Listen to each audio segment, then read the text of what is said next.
मला वाटतं आता कोर्टाचा निर्णय आहे आणि न्यायालयावर मोठा काय विश्वास ठेवावा नाही ठेवा असं संभ्रमात आहे सगळेच. कधी बरेचदा न्यायालय निर्णय घेताना कोणाच्या सोयीचा कोणाच्या विरोधातला होत राहतं. म्हणजे एकंदरीत मला तर पूर्ण काही वरच्यावरची माहिती आहे. एकंदरीत असं अपेक्षा होते का विरोधात निकाल जाईल किंवा त्यांच्या बाजूने निकाल राहील.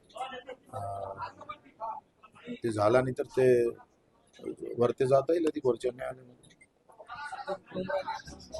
ते आता दोन बेंच असेल तर 3 बेंच कडे जाईल, 5 बेंच मध्ये जाईल. न्यायालयाची मला वाटतं मजबूती वाढली पाहिजे. बरेचदा निकाल लवकर न लागणं हा सुद्धा त्याच्यावर अन्याय होतं.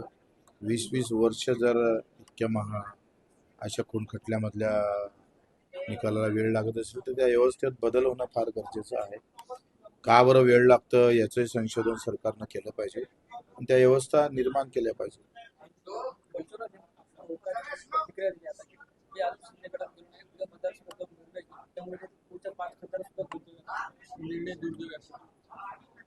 मला असं वाटतं का ते त्यांनी निर्णय सगळं घेऊनच ते तिथे आले असणार. काही किंतु परंतु राहिले असेल तर त्यांनी मतदारसंघात जाऊन निर्णय जे आता बोलताय ते काही विरोधात जाईल असं नाही आहे. त्यांना घेऊन निर्णय घेईल. मला वाटतं ते काही एकदा आल्यानंतर पुन्हा ते आपली बाजू बदलेल असं वाटत नाही.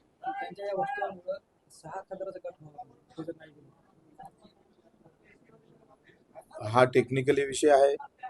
आखरी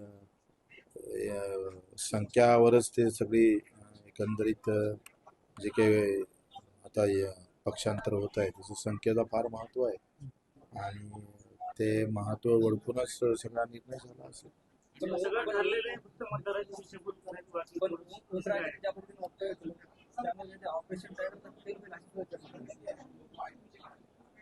आता तो त्यांच्या स्तरावरचा विषय आहे. लक्षात घ्या, पक्षांतर कोणामार्फत ते सगळं झालेलं आहे, कोण ते केलेलं आहे, त्यांनी ते जबाबदारी उचलली असणार सगळ्या गोष्टी आणि त्या माध्यमातून ते पक्षांतर झालं असेल तर ते त्या जबाबदारी पूर्ण करेल ना. आता उमराजे कोणामार्फत गेले किंवा स्वतः गेले का, काय गेलं का, त्याची बैठक कोणासोबत झाली याचं आम्हालाही माहिती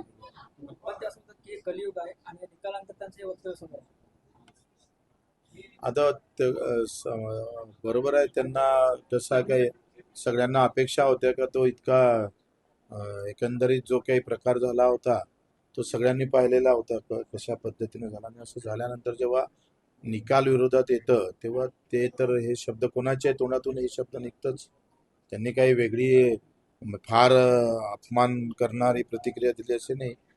त्यांच्या भावना आहेत त्या आणि त्यांना अपेक्षा होत्या का न्यायालय त्या पद्धतीनं समोर येऊन निर्णय देईल. कसं आहे राजकारणामध्ये तुम्ही सांगतोय राजकारण हे बेरजेचं असतं.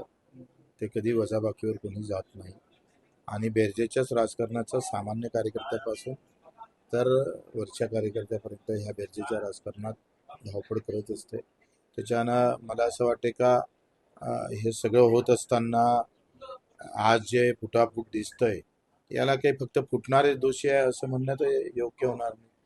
काही नेतृत्वाच्या चुका असेल त्या तपासून पाहिल्या पाहिजे. त्या जर तपासल्या नाही गेल्या तर कसं होणार आहे तुम्ही सांगा. आज आम्ही महाराष्ट्रभर मी जेव्हा उपोषणाला 7 दिवस उपोषण बसलो, 3 दिवस उघडं बसलोय, 350 सभा घेतल्या, 75,000 किलोमीटर आम्ही फिरत राहिलो, सामान्य लोकांना भेटत राहिलोय, कार्यकर्त्याला भेटत राहिलोय. संघटन लहान असलो तरी आमची कार्यप्रणाली आम्ही थांबवली नाही, ते सामान्यपर्यंत नेण्याचं काम केलं. आखरी नेतृत्वानं सुद्धा त्याच पद्धतीनं समोर येणं गरजेचं असतं.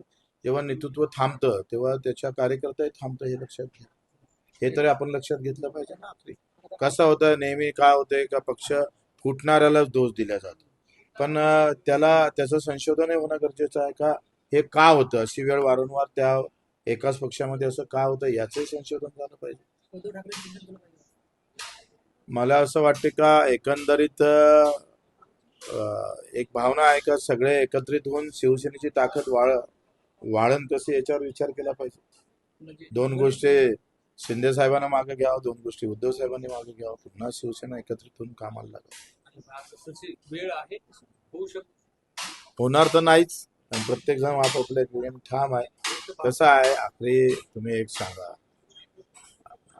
शिवसेना महत्वाची आहे. शिवसेनेनं हा महाराष्ट्रातल्या मातीतलं संघटन आहे, या भूमीतलं संघटन आहे आणि ते मजबूत राहणं फार महत्वाचं वाटतं आणि तसे प्रयत्न झाले पाहिजे, तसे एकत्रित आले पाहिजे. भाऊंना हे माहीत असताना असे होत नाही, तरी असं का वाटतं? अपेक्षा बोलायला काय हरकत, माझी अपेक्षा आहे, माझ्या भावना आहे, ती मी व्यक्तिगत बोललेलो आहो. माझ्या भावना मी व्यक्त करू नये असं थोडं असते का. कसं आहे, ह्या सगळ्या ह्याच्यामध्ये देवेंद्र असेल कार्यकर्त्याच्या भावना होईल, काही ताळमेळ जर झाला, बसून जर व्यवस्थित प्लॅनिंग झालं तर पुन्हा शिवसेनेची वज्रमूठ कशी तयार होईल ते पाहायला काय हरकत आहे. तो नंतरचा भाग आहे. पहिले आपण महाराष्ट्राचा धर्म वाचावा यासाठी शिवसेनेशिवाय काय पर्याय आहे. मी पुढाकार घेणार नाही. माझ्या भावना आता एवढ्या प्रखरपणे मी व्यक्त करतो आहे, त्या माझ्या भावना आहे व्यक्तिगत.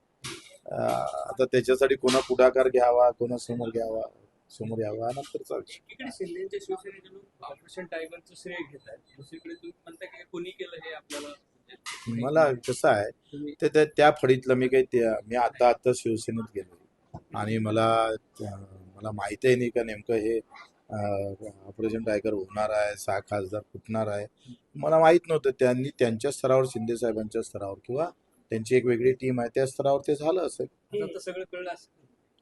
आता माहित झालंय सगळं, आता टीव्हीवरूनच माहित पडतं. तुमच्या बऱ्याच बातम्या चुकीच्या पण असतात ना. कर्जमाफीच्या संदर्भात तुम्ही जे आंदोलन केलं होतं त्याची सगळं बोज वारंवार कर्जमाफी सगळी फसली गेली, शेतकऱ्यांना एक कर्ज वाटप असं पूर्ण फसले असं म्हणता येत नाही, काही त्रुट्या त्याच्यात आहे. पत्रकारांनी किमान हे प्रश्न विचारताना अभ्यास करून विचारला पाहिजे. माझ्या जिल्हा मध्यवर्ती बँकेचे 29,000 खातेदार आहे.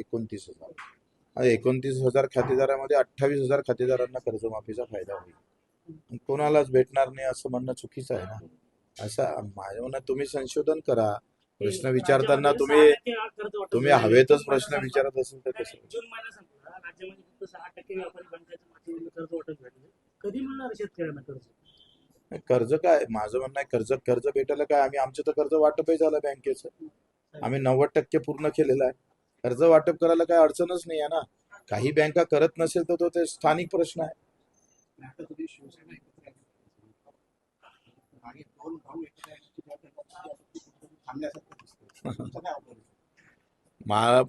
माझं काय मत आहे, काय हा महाराष्ट्रातल्या मातीतलं संघटन वाढलं पाहिजे एवढी प्रामाणिक इच्छा आहे.